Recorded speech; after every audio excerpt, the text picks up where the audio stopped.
Oscar Pasta. I walked into the Qatar Media Centre on Thursday. Reporters asked the obvious question. Would he help Lando Norris win the championship? McLaren had discussed it internally. The answer was simple. No. 24 points separate Norris from the title. 2 race weekends remain. Max Verstappen sits level with Piastri on points, both 24 behind Norris.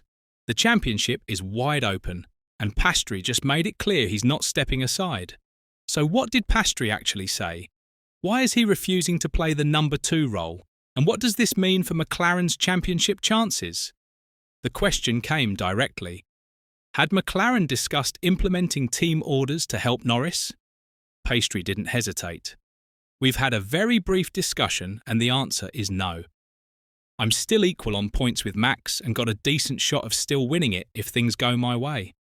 That's how we play it. That's the bombshell. McLaren talked about the Itzia. The team considered asking Piastri to move over, but they decided against it because mathematically, Piastri is still in this fight. He's tied with Verstappen. He's won 7 races this season, the same number as Norris, and he believes he can still win the title. The mathematics support his position. 58 points remain available. Qatar offers 33 points through its sprint format. Abu Dhabi provides 26. If Piastri wins everything and Norris finishes second in everything, Piastri would take the championship by 1 point. It's unlikely. Piastri acknowledged that. I know it's not impossible. Obviously, I also know that it's a bit of an outside shot. I can't just rely on having a perfect final 2 weekends. I need other things to go my way, and I'm very aware of that. But unlikely doesn't mean impossible, and that's Piastri's argument. As long as he's mathematically alive, he's racing for himself, not for Norris, not for the team's preferred outcome, for his own championship. This stance creates tension, not publicly. Piastri and Norris have maintained good relations all season. That's rare in Formula One when 2 teammates fight for a title. But the tension exists beneath the surface because McLaren now faces a dilemma. If Piastri finishes ahead of Norris in Qatar, he takes points away from his teammate. Those points could be the difference between Norris winning the championship or losing it to Verstappen. McLaren could win the drivers' title, or they could lose it because their own drivers split the points. The Las Vegas disqualification complicates everything. Had both McLarens kept their results, Norris would be 30 points ahead of Piastri right now. That's a comfortable margin. McLaren might have implemented team orders already. Piastri would likely have accepted them knowing his championship was effectively over, but the disqualification changed the picture. Norris lost 18 points. Piastri lost 12. The gap between them stayed at 24. More importantly, Verstappen gained massively.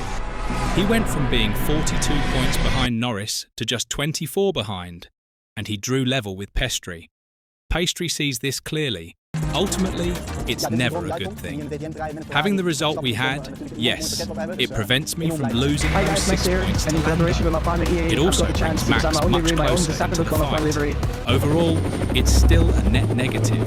That's the irony. The disqualification actually helped Piastri relative to Norris. He didn't lose 6 points to his teammate, but it hurt him overall by bringing Verstappen into contention. Now, instead of a 2-way McLaren fight, it's a 3-way battle, and Piastri is on the outside looking in. His manager is Mark Webber. Webber knows about unlikely championship scenarios. I think there's still a chance, and it's played out that way a couple of times before. He's seen firsthand that championships can flip in unexpected ways. His manager lost one that way. Maybe Piastri can win one that way, but there's a difference. Webber was leading going into the final race. Piastri was tied for second. Webber needed to defend. Piastri needs to attack, and he needs both Norris and Verstappen to falter.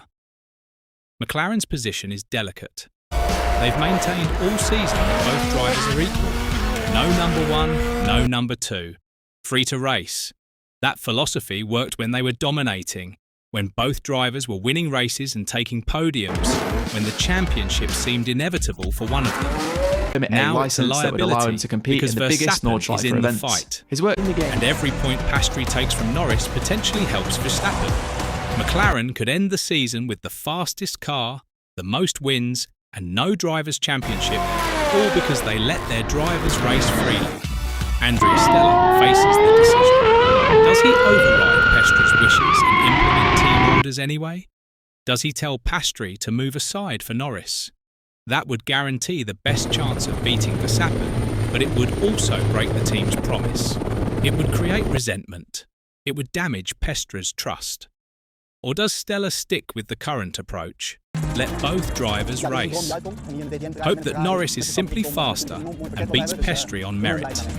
That preserves team harmony, but it risks the championship. The other teams won't make it easy. Ferrari is fighting for second in the Constructors' Championship. Mercedes is in that battle too. All of them can take points from the McLaren drivers. All of them can influence who wins the title. Piastri acknowledged this. Regardless of what the championship picture looks like for others, everyone is going out there to try and fight for wins and podiums. So, I don't expect anyone to make life easy. Qatar's circuit should favour McLaren. Fast-flowing corners, smooth surface, buying a MotoGP the kind team of track too, where the so his proper racing passion has always been. If McLaren dominates qualifying and locks out the front row, the team orders question becomes immediate. Lessons, drive behind a specialised instructor, and race in a Porsche GT. Or do they protect Norris's championship? Piastri has made his position clear. Yeah, of course we did that and crossed the line with a second place in class, which is great. I'm just going to try and have the best weekends I can, which I try and do every weekend, and see what happens to everyone else. Formula 1 world champion Max Verstappen spent his weekend off having to prove he... Piastri isn't trying to sabotage Norris, he's trying to win his own championship. He believes he can. The odds are against him, but he's a racing driver. Racing drivers don't accept second place willingly. Piastri could become Australia's first world champion since Alan Jones in 1980. That's 45 years. The pressure to achieve that is immense, and this might be his only championship chance. Nothing is guaranteed in Formula 1. The chance you have today might not exist tomorrow. The team orders debate has destroyed partnerships before. When one driver is asked to sacrifice for another, resentment builds.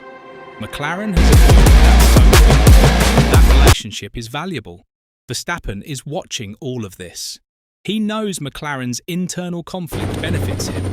Every point the McLaren drivers take from each other is a point they're not using. I can't wait to get racing on such a venue like this. I'm sure it'll be very exciting. McLaren's refusal to implement team orders is Red Bull's best hope. The Constructors' Championship is already decided.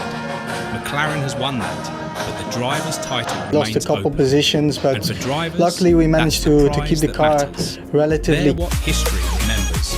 They're what defines careers. Piastri wants his name on that